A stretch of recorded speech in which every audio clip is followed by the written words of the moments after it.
Hello, it's Alex with a new story. Tidy by Emily Gravett.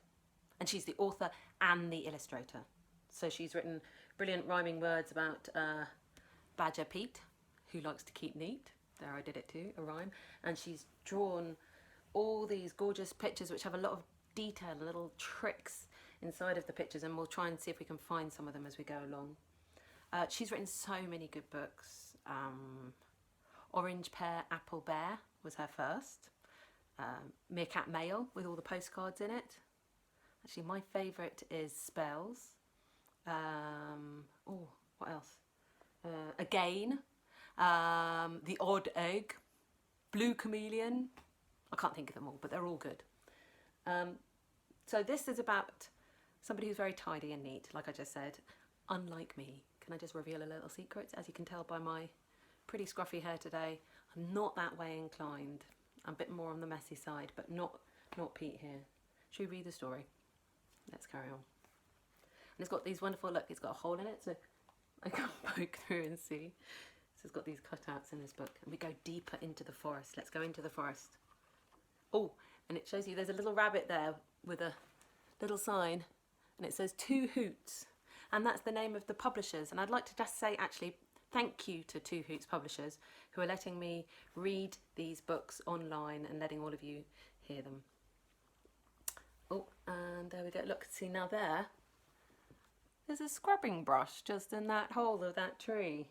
And Peter's putting a leaf into the waste paper basket, tidying up the leaves. I'm not sure if that's what bins are for. I don't know if I count a leaf as rubbish, but he does. And then we've got more. Now look, we've got another scrubbing brush in another hole. And can you spot the broom? I'm going to zoom in. Can you see there? There's a sweeping brush in the tree. Right, let's carry on. And another window. I love these cut-out pages. Tidy by Emily Gravett. Deep in the forest lived a badger called Pete, who tidied and cleaned and kept everything neat. He tidied the flowers by checking each patch and snipping off any that didn't quite match. He tidied the fox by grooming his fur. He untangled each knot and each twig and each burr. He tidied the birds from the big to the small by brushing their beaks and then bathing them all. Now actually, can you see what he's brushing the fox's tail there? With a hedgehog. Because he doesn't have a hairbrush. And there, look, those birds, they've each got toothbrushes there to have a scrub. And actually, no, there's some toothpaste too.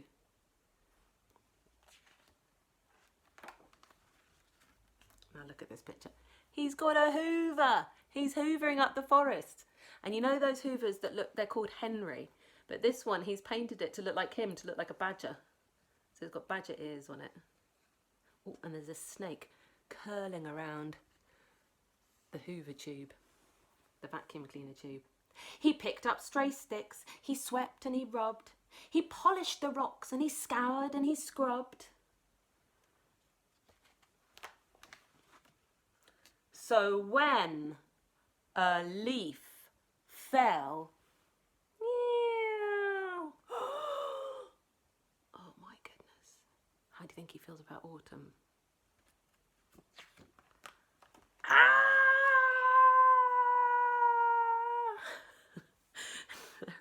Look at his face.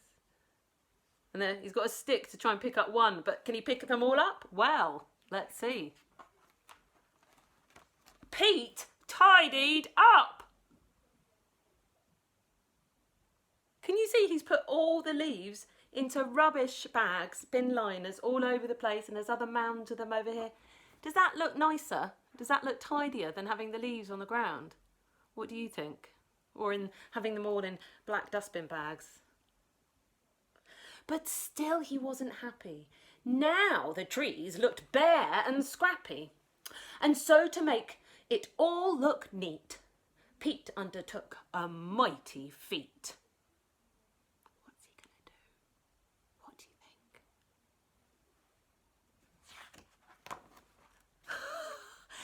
He dug up every single tree.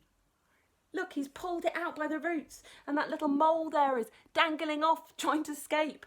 And there's an owl trying to get out of the hole and the home that he had, and a squirrel scampering off. What are you doing, Pete? But then it rained. There was a flood. There he is in his dinghy, in his yellow umbrella. So what happens when you have bare earth and water and rain? And afterwards, a lot of mud. That's right. And there he is, up to his belly, wading deep, with a red bucket and a mop. Can he tidy that? Mm-mm. Pete called in the diggers. He called in the mixers. He called in the concrete. The rakers, the fixers. And that rabbit again trying to scamper away, and even the worms can't escape. And that forlorn little fox there, you see. What is Pete doing to their habitat, to their forest? Oh, Pete.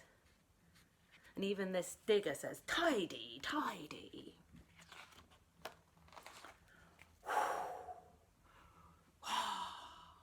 No mud, no leaves, no mess, no trees. Perfectly tidy and perfectly neat.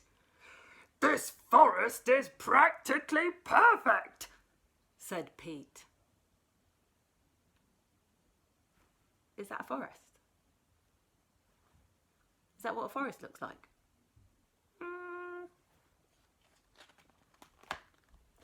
I'm hungry, he thought. I deserve a treat. So he hunted around for something to eat. But the beetles and worms that he usually found were under the concrete, deep in the ground. And so Pete decided to go home instead. If he couldn't have dinner, he'd go straight to bed. But when he arrived and took out his key, there wasn't a door where the door used to be. Can you see he's concreted over the entrance to his burrow? Now, if you look here, there's some fabulous stuff here with his burrow. And this is where he actually sleeps. There it is, his bed.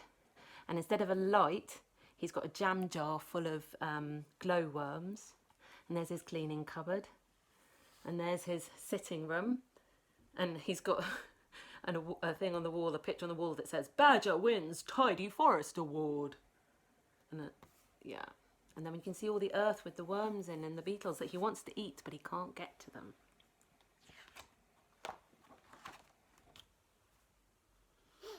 Can you see where he's sleeping? The moon's out. Later that night, Pete tossed and he turned. His belly was empty and it rumbled and churned. As he lay in his mixer, wide awake, he started to think, I have made a mistake. I think so too. Wow. The very next morning, when it got light, he set about trying to put everything right. There we are, there's a rabbit with a pneumatic drill and the two birds trying to help. And Pete's got a pickaxe, and even the woodpecker over there is trying to help by drilling into the rock. And oh, this mouse, incredibly strong mouse, got 1, 2, 3 bits of concrete. She does love mice, does Emily Gravett. She's written a whole book about Mouse's Book of Fears. Sorry, getting distracted. Let's carry on. Then the animals came, from the strong to the weak, and they lent him a paw or a claw or a beak. And look, they're all helping plant the trees. And we've got Rabbit there helping him hoist up that one with the birds. And then there's even a nest there with some lovely little blue eggs. All kinds of trees they're putting back in the forest. Oh, phew. Isn't that a nicer picture than the one with all the beanbags? Or just the plain concrete? They put everything back, as it always had been, but maybe less ordered and not quite so clean. And Pete, well, he promised to tidy up less, but if he succeeded was anyone's guess. So he's promised, but you see there, behind his back, he's holding a brush. And there's a little squirty bottle of cleaning liquid.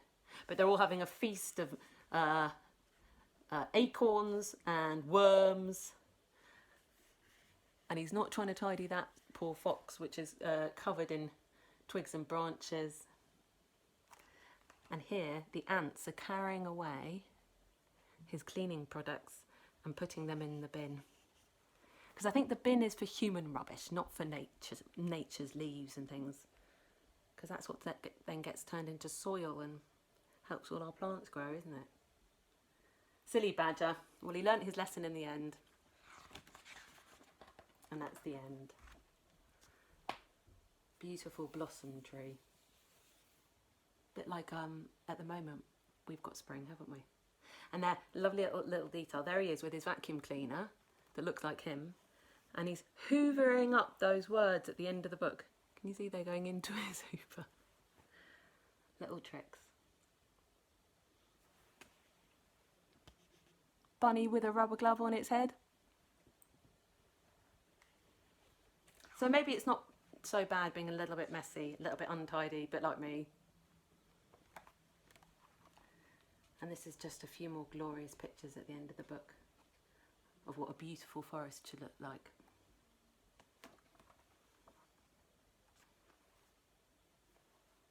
There we go. Thank you, Emily Gravett, for a very fine book.